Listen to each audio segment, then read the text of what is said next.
All right, time now for insider trading with information provided by our insiders Pierre LeBrun, Chris Johnston, and Darren Dreger.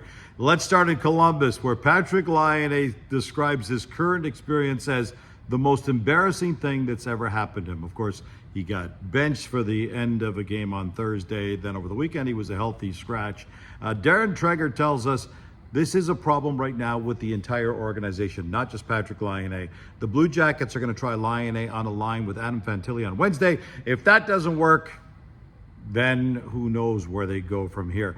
Dregs also tells us that Patrick Kane is getting very, very close to making a decision about where he wants to make his comeback. He's spoken to 8 different teams, including the Toronto Maple Leafs, and they're now circling back and telling the teams who are out of the mix. And so far at this point, the Leafs are still very much in the mix, and they could make a decision, Patrick Kane and his camp, as early as sometime this week. Could the NHL be headed to Mexico City? Chris Johnston tells us maybe. Austin Matthews, while he's over in Sweden, says, you know what, I'd like to see us play a road game in Mexico City. Of course, Austin Matthews' mom, Emma, is of Mexican heritage.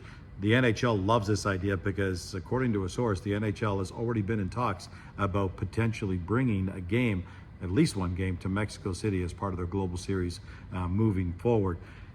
Pierre LeBrun tells us the Florida Panthers have dodged a major bullet. Sasha Barkov, you'll remember, got involved in that knee on Friday. Looked like he was going to be gone long term. Well, now the word out of Florida is this is a day-to-day situation. Barkov is not going to play on Wednesday, but could return after that.